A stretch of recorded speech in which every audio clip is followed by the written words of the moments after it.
course, our foreign correspondent, this is Sanpo, Billy Urado, close friend of them, Bismiro. Lito Cardi po sa yes, of course. Yeah. Willing Graphics. Of course, si Ma'am Chuchay. Yes. Good morning. Good morning. Hi, Si- Sir. si- Easy Nichols po sa Hello. CNN, sir. Yes, yes. Hi, sir. I never mind you. Aray. Of course, Attorney. Thank you, sir, for being Representing here. DW, Karambola Group. Karambola. Of course, J Mark, DWIC. Hello. Good morning. And of course, my daughter, then Sharon. Yes, yes. Kasama, will you be asking me questions? No? Hindi na naman. Hindi nyo na mahihirap na tanong. Anyway, sir, permit me, tuloy po natin, very precious ang oras nyo. If you may permit me, may I ask you the first question? Baka maunahan pa nila eh. Regarding the very...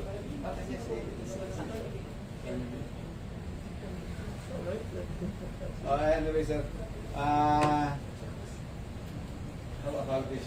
What is your stand regarding the current situation regarding these unvaccinated persons, individuals? Will you be continuing the or mandating all those unvaccinated to be vaccinated? Considering that recently, sir, I hope you don't mind, Malaysian doctors presented documents to the Malaysian government requesting that the vaccination program of Malaysia be stopped.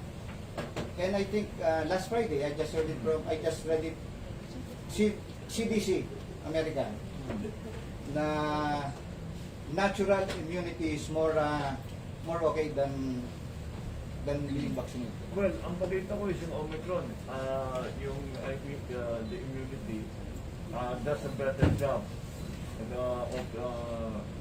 ang nagkasakit at umaling, mas magandang immunity kaysa sa nabakunahan. But nonetheless, we don't want anybody to get sick. Hindi naman siguro magandang solusyon yan. Although some people have said, yung mga unvaccinated, lagay mo lahat sa isang gym, tapos maghawaan. Parang yung bata tayo, yung recess. But we cannot just allow our people to get sick. We have to do everything that we can. Malagay ko, the vaccination program must continue. Although you cannot force anybody to vaccinate. It's the same concept as pagka yung may sakit, nasa ospital, kahit sabihin ng doktor, di ka pa pwedeng umuwi, hindi ka pa dapat umuwi, they can check themselves out.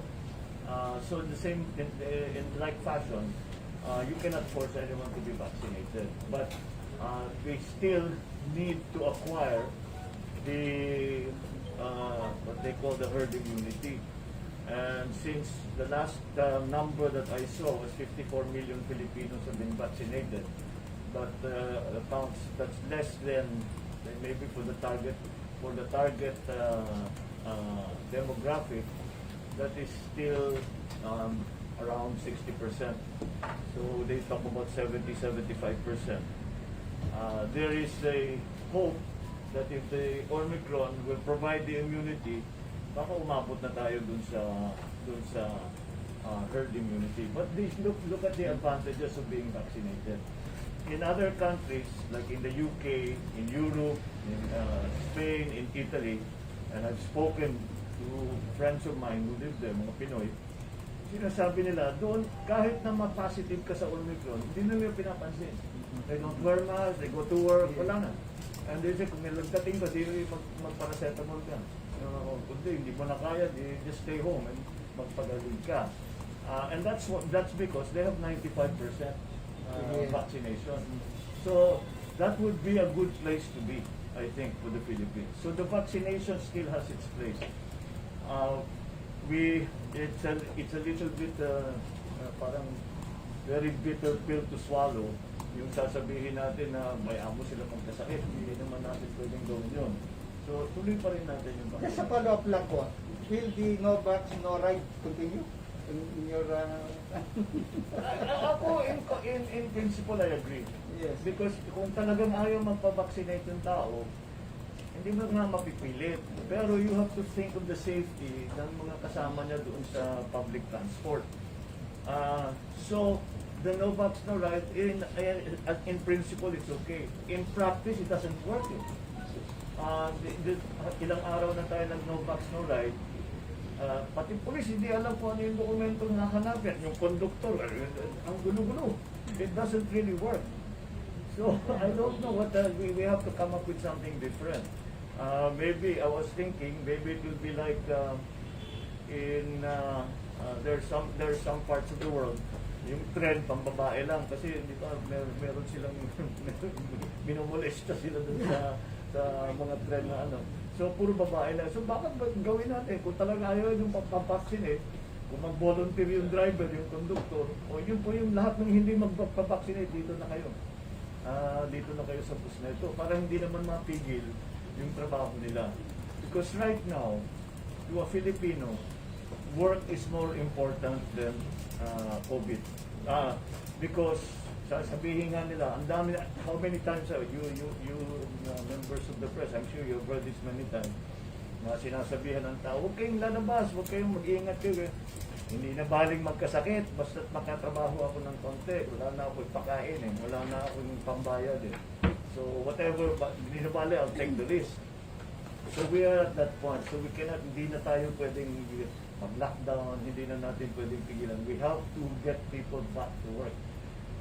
Otherwise, baka masyado ng malalim itong butas na hindi na tayo makalabas ulit. So, yes, in principle, but we have to do a better job.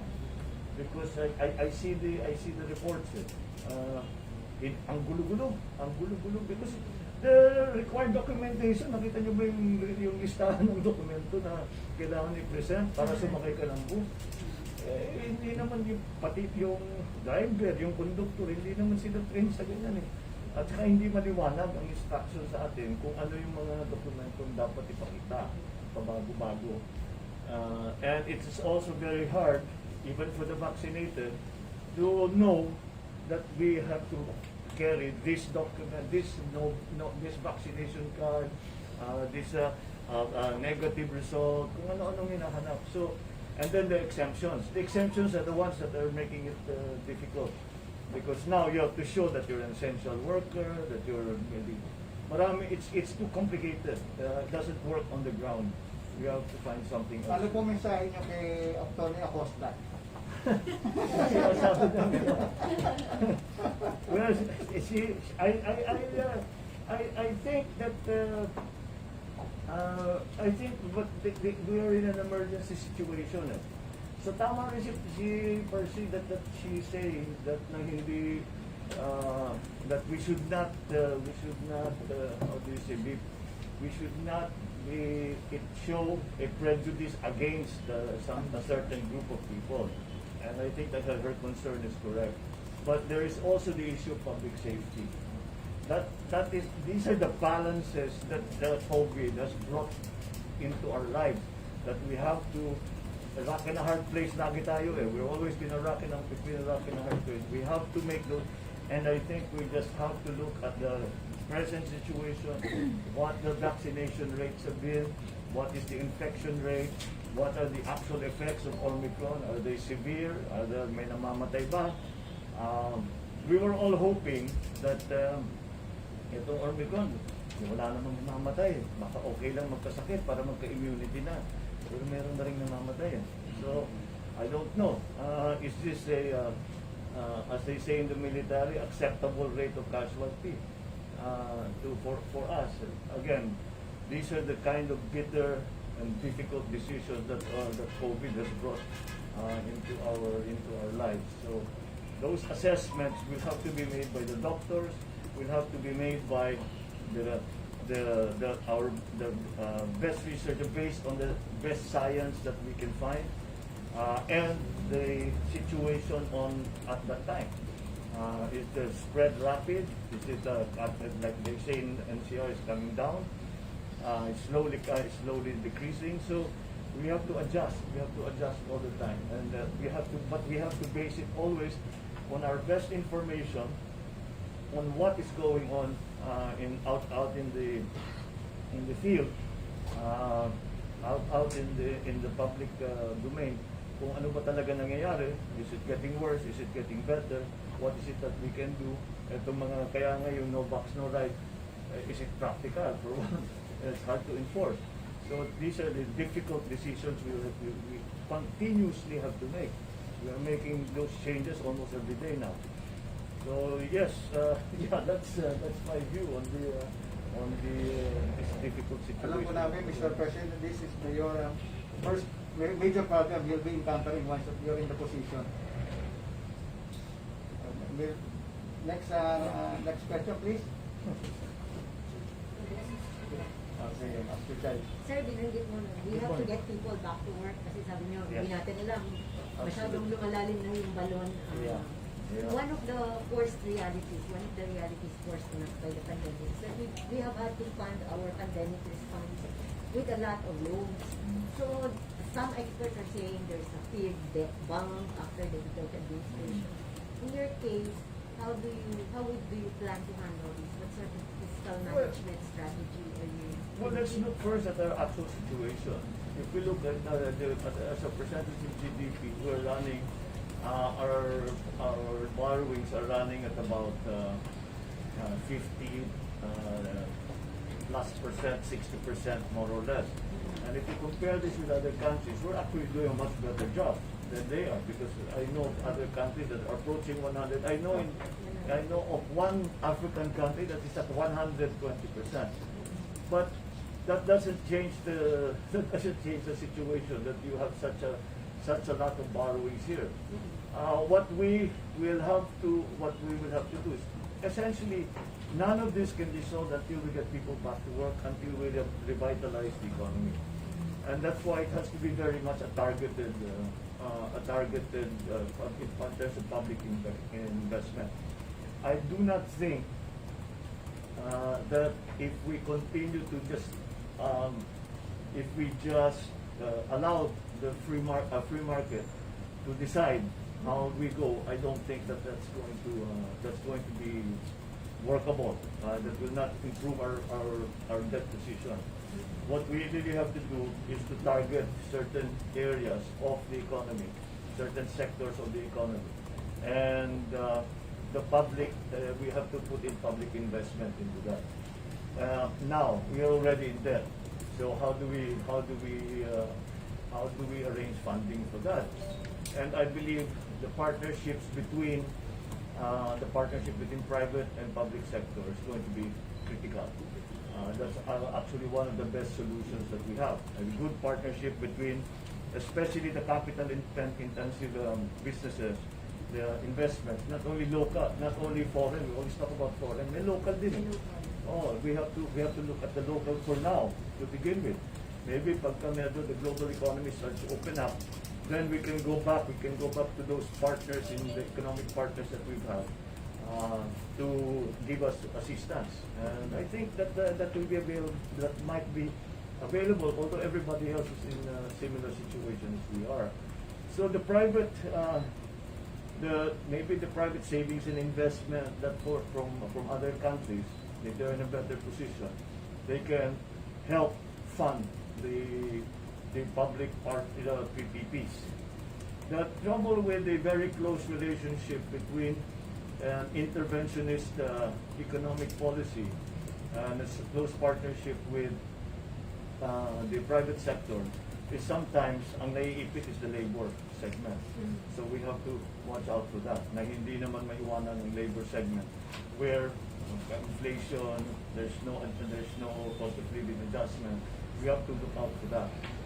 But that is something that we know can be a side effect if we are not careful, by saying that labor plays an important part, of course, in the economy, even as consumers, and therefore we have to still encourage that labor is in a good position, or at least is attended to by the policies of the government. In trying to revitalize the economy, sir, I remember that when you were you had a program of tourism where you opened houses there for tourists, halimbawa, Italy, kita na taga-Italian naman tayo.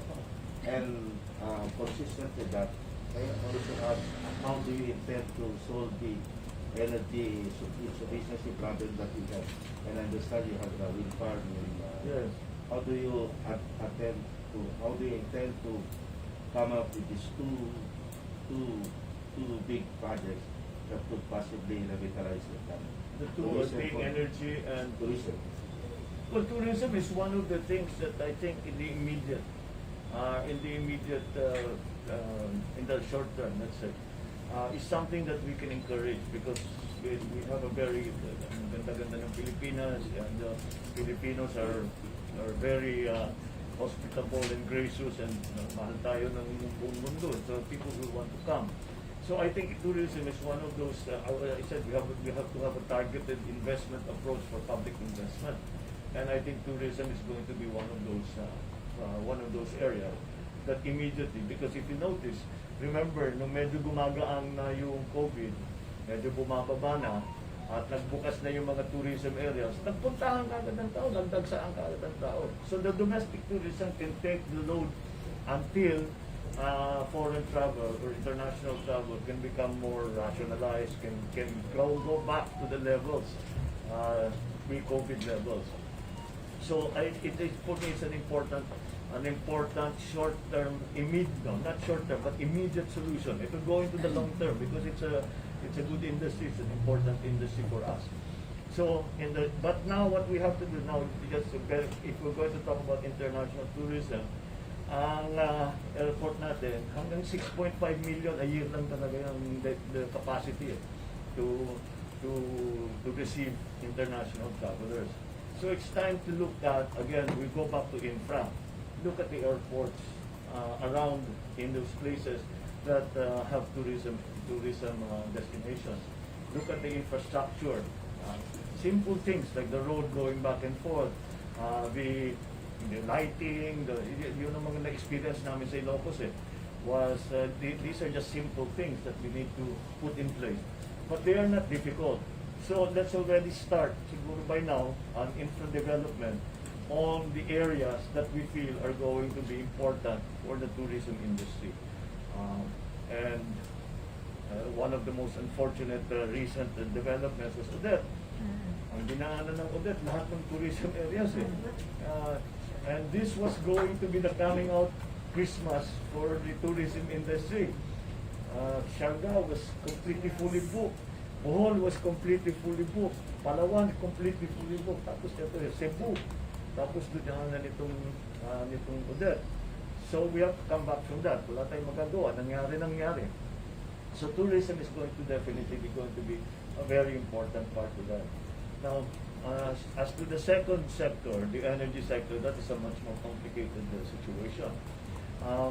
We are also trying to develop our energy supply in the context of increasing concern over global warming. And the COP29 that they had in Edinburgh was anyway, in Scotland. They had the countries around the world decided we will cut down on coal. What happened? When we canceled all the coal, nagkulang, tumaas ang presyo ng kuryente because hindi pa ma-replace ng renewables. So the supply shrunk and the prices went up. So we have to be more careful. I mean, none of these sudden moves that we have been seeing. What we need to do is decide for the Philippines if we are going to play a part in global to combat global warming, what the mix should be between renewables and traditional. And although we are, of course, in the Ilocos Norte, great proponents of renewables because of the wind, we started with the wind farm. We are now developing solar. There's still a recognition that there's a base load that we have to attend to, which needs to be supplied by traditional forms of power generation. Now we can also expand and develop our geothermal, our hydro electric. We can the solar power has become more viable. In fact, I think when it comes to when you crunch the numbers, I think it is now better than wind farms because the efficiency of the technology has increased, the price of the capital expenditure for that has decreased. So it's become more viable, and it's perfect for the Philippines because windmills need to be in a very particular kind of wind situation. Kaya Ilocos, swerte kami. Pwede kami mag-windmill. There are other places na pwede mag-windmill, but there are other places na hindi dahil malakas ang hangin, sasabihin malakas ang hangin dito, hindi ganun. It has, there are some technical requirements so that it will be viable for wind farm. However, solar in the Philippines, anywhere you bring solar, it's going to be viable. So that's something that we need to develop. However, to go back to that other point that we have to take the base load, we still need to have traditional sources of power.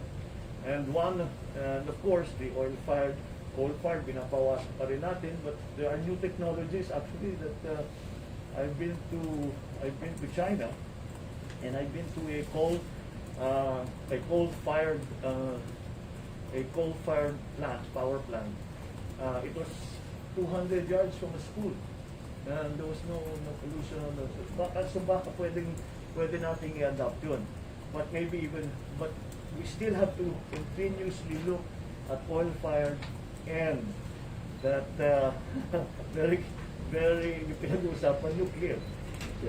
Because right now, actually, if run properly, nuclear is a better, cleaner way of producing power than the traditional oil-fired, coal-fired plants. So that's something we have to look at now again. But let us look at they talk about the rehabilitation and the possible start-up of the Bataan nuclear power plant. I think it should be examined properly. Because the experience of other countries still brings them back to nuclear. France is almost is eventually going to they were at some point in the 60% already, talaga majority na. America continues to build nuclear plants. Japan, the same thing, because wala silang oil. So maybe we should look into it in a serious way. But let us do it as and let's follow the science. We all know naman what happened in 1986. The nuclear power plant became a political issue. It's the only reason why it doesn't run now. The sister plants in Korea, ironically called Cory 1, Cory 2, Cory 3, and Cory 4 and Cory 5. The sister plants that were built by Westinghouse in Korea have done so well that pinadami nila. Isa lang yung Cory 1 tapos sinundan kagad ng Cory 2, 3, 4. Ngayon nag-iisip pa na naman sila ng isa pa. And these are the sister plants of the Bataan nuclear power plant. In fact, Korea has already made an offer to come and inspect our nuclear power plant and see what can be done. So let us examine that and with an objective eye. Huwag na natin gawin pa-politika. Follow the science. Like in anything else, let's follow the science and see. Let's crunch the numbers. Is it still feasible? Is it still a valid option? Or if not, do we have